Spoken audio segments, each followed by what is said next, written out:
gorgeous.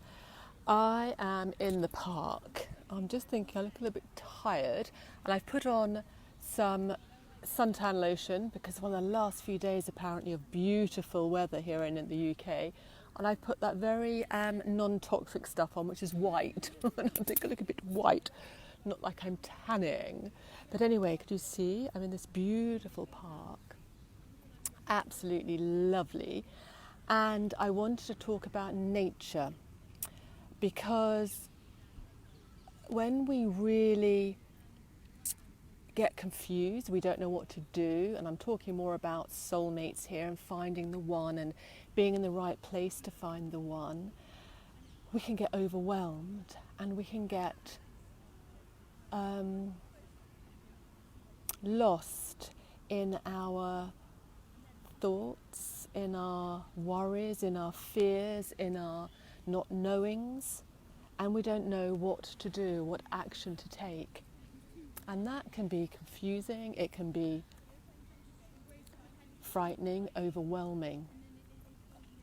And it's really important to be able to trust in yourself. But that takes practice. And sometimes we don't actually trust what we feel or think, and it's more important to trust what you feel. So if you went out into nature and just sat down and just let the air come into you, breathe it, touch the ground. I've got my feet on, can you see my feet on the ground? So it's very earthing, it is beautiful, and suddenly you just feel like you're grounded. And then you can ask yourself those questions. What is it I'm supposed to do next? What is it that is the right inspired next action? And suddenly these things come to us and we get inspirations and ideas. I remember when, this was years ago actually, there was a guy when I was 16 who wanted to go out with me, as we say in England, wanted me to be his girlfriend. And I was very, very frightened. I was very frightened of my emotions, and I was very frightened of anyone getting close to me in case they got to know who I truly was, which was inside very fragile. And I didn't turn up to where he was then going to apparently ask me to be his girlfriend. Now, that might sound as if I'm horrible. I know there's other people there, so it was fine.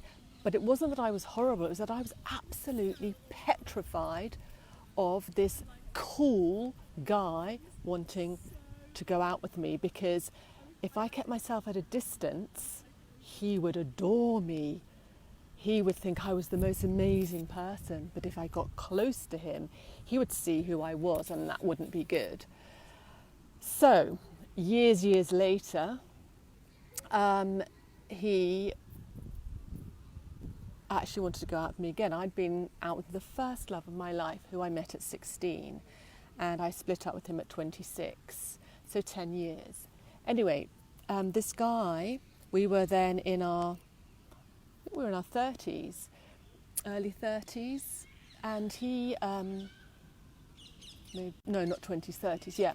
And he, this same guy, declared his undying love for me. But by this stage, I was a completely different person, and he definitely wasn't the one for me. But I'd been single for so long. I thought, well, is this the person that's been sent to me? Should I go out with him? Of course, we know should isn't right. What do I do? But I'd been single for, years, maybe 10 years, because I was so frightened of getting close to somebody. And anyway, he said, look, don't give me an answer, think about it. I just want you to promise me you'll think about it. So I said, okay, I'll think about it. And I went for a walk, and I sat under this beautiful oak tree with this thick, I've forgotten what it's called, trunk. And I could see the hills and the fields and beautiful nature. And I just asked myself, what am I supposed to do? Am I supposed to go beyond what I feel is right and just say yes, because I've been single for so many years. And the feeling was just, you're getting ready to be with somebody, and you're getting ready to let somebody in, somebody close to you. But your head is getting in the way, and your head is saying, give it a go, try it. Maybe this is what you need to do. Maybe you have to push yourself in a place where it doesn't feel right. But the earth and nature and me and my internal being was saying, no, that's not right. Don't do that. And I got my truth, my answer. Did I follow it? That's another story. But the long and short of it is, in fact, no, I'll tell you now. I didn't follow my gut. Then I went to his house.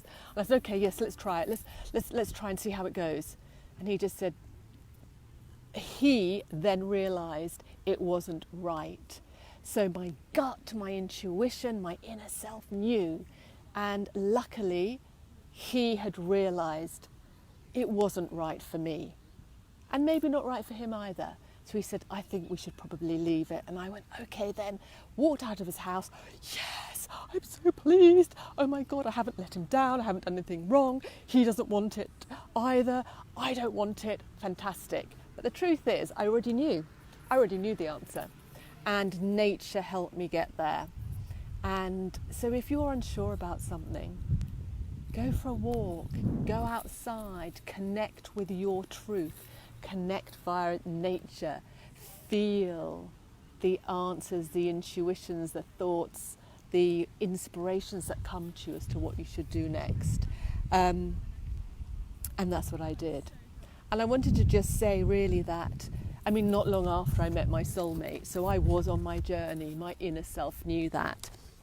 And there's this, I know that we get into fear, and I had huge fear, as I said, huge fear of anyone getting close to me and intimate and getting to know me. That was like, oh, I'm not this amazing, fabulous, gorgeous girl that you think I am. And there's a German proverb, which I've just written here. It's very simple. Fear makes the wolf bigger than he is. So the fear that we have makes us stop doing things that we should do because we think it's stronger than us, it's bigger than us, but it isn't. I've got some beautiful dogs here. Oh, they're very sweet. Can you see them? There they are. Gorgeous. We buy into fear, and then we make that fear real and much larger than who we are, what our truth is, what our desire is, and what is meant to be for us. And you know this from me because I say it all the time. I have to go in a minute because the battery's going. But if you truly desire your soulmate, that's your truth and it's meant to be. And you'll find a way. Have a beautiful day, and I will speak to you soon.